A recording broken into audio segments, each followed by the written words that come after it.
Look what I made! If you've seen my Hobonichi diary video, you'll know that I was getting a A5 book Chunky Monkey from Miss Vicky B. And thank you very much, Miss Vicky. It's arrived, it's here, I've been using it, as you can see.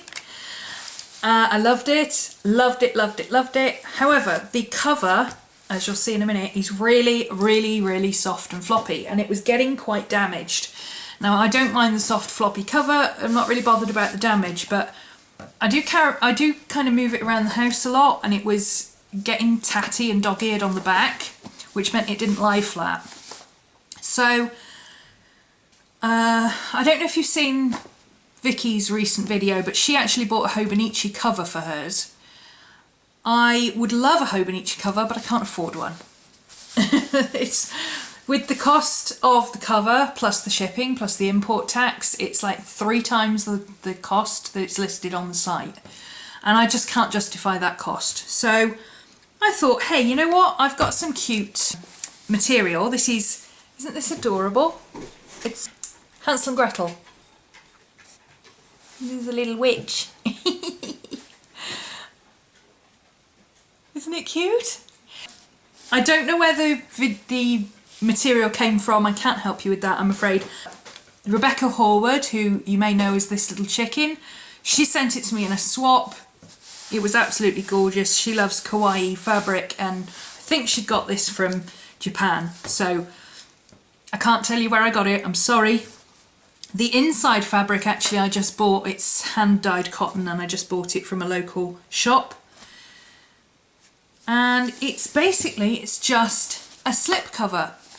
Now, it looks thick and chunky, and it feels thick and chunky, and the reason it feels thick and chunky is because I altered the tutorial, and I will put a link to the tutorial down below. It's from a blog called Stitch by Stitch. Maralise Rise, or Rees, I'm not sure how to pronounce her name. She's a South African girl. She did a fabric book cover tutorial, and I will link it, like I say, below. I'm not going to do a video on how to make this, because honestly, I would make a pig's ear of it. I'm not that great at sewing, and I'm a hand sewer. I don't even own a sewing machine. Well, I do own a sewing machine, but it doesn't work. I sew by hand, and I'm not very good at explaining things. It took me a while to figure out what I was doing. So you're far better off following her tutorial, because you can adjust it for the size of your book. I mean, she made it for very thin books, like this, and I managed to adjust it for my big, thick, chunky book. So that tells you how easy the tutorial must be.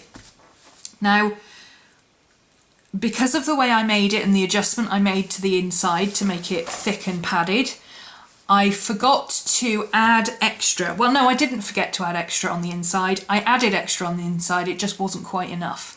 So when you're making the inside cover and you lay your book down to measure, you know, where your seam's going to be on this end and where your seam's going to be on this end, I would say add 1/4 of an inch more than you think it's going to be. Because when you turn it back round the right way round and you put your book on, you can always run another line of stitching inside your line if you think it's too loose, but you can't really undo it and move it if you think it's too tight. So I kind of wish I'd done that, because it does make, I don't know if you can see, but it does make the corners just curl up just a tiny bit, but not enough that I'm going to unpick it and start again. I'll just take that into account when I have another go at one. Also, the seams, I should have been more aware of where the seams were going to lie, but again, that's, you know, something to think about while you're making it. So it's really simple. This is my journal. This is how it fits inside. It's got 2 bookmarks. I added those. That was extra from the tutorial. The tutorial doesn't have bookmarks. And it just fits on like that. So if I just pull the cover out, it's going to be really annoying, because it's going to take me forever to get it back in again. There is my cover that I made. So I've got a really nice piece of fabric on the back. It's basically 2 pieces of fabric sewn together, fold it in, sew it along the edge. Turn it inside out, fold it along the bottom, sew it along the bottom. I also added in a bookmark which I just sewed into the seam. I just took one long piece, tacked it into place so it would hold, and then sewed, when I sewed the seam I just double sewed across so it was nice and tight. I will probably put some cool beads on the bottom of these because I think it's rather cool. And the best thing about this tutorial, which I didn't realise until I'd finished it, is that this is actually reversible. So if this light coloured fabric, if I get bored with it or it gets dirty or whatever, I can just turn it inside out and I've got a whole other cover than the one I made. Obviously that's the back. But, you know, that can be the inside pattern and this can be the cover. So that is awesome. But I rather like this cute little kawaii kind of fabric that I've got going. It's, like I say, it's Hansel and Gretel with gingerbread house running through the woods and everything. The little old lady, witch. That's just really cute. Hansel and Gretel's one of my favourite stories. So it literally, this is going to give you some entertainment now, getting this back in. It should just slip in, but mine is a little bit tight, as you can see. So I have to actually sort of coax it in, or rather shove is a better word. Shove is a much better word for what I'm doing to it. I found it easier to turn it this way and kind of hold it while I push it in. And I get the front on first so that the front lies flat. It might be better if I ironed it. I'm going to get that in a minute and just see if I can get a sharper crease on the edges, see if that helps. But this will do at the moment. So there's the front in. To get the back in, this is the tricky part. And what I ended up doing was laying it open like that and putting my hand up in this bit here to try and do the same as I've just done on the front, to just kind of push the cover inside. It is very fiddly to get on. It should have been looser, but that's my mistake. It's not the book cover. I measured it, but I didn't allow enough space. But that's okay. See, it goes in okay.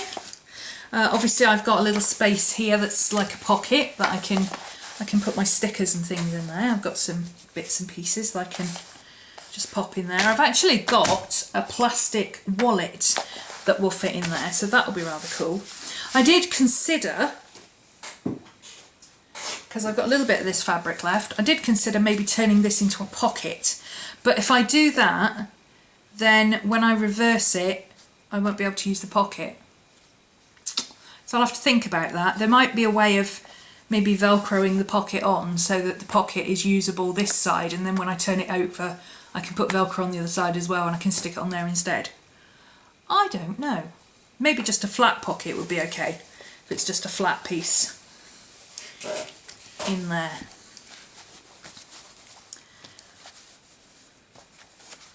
Kind of like that. Just so I can slip things in, but maybe not. I might just leave it as it is. I am going to try and put some pen loops on. Now, because this bit is folded, I couldn't sew pen loops on at the time that I sewed the thing like I did with this. I couldn't just sew it into the seams because there's no seam. So I'm going to see what I can work out with a pen loop. What I'd rather like to do is use some kind of elastic and do it like the Hobonichi ones, where one goes that way and one goes that way and you put your pen down through the middle. I think that would be rather cool. But I'm not sure if that will work, so I will give it a go. I will see if I can do something. I may be able to just stitch a piece of elastic onto there, I'm not sure. But yeah, I'm rather pleased with it. And I've got 2 bookmarks, as the Hobonichi covers have, because you have one for your monthly view and one for your daily view. Like that. Isn't it awesome?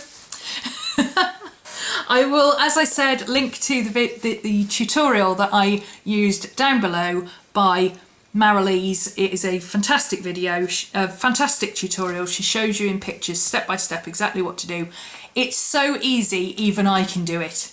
And I am not a stitcher by any stretch of the imagination.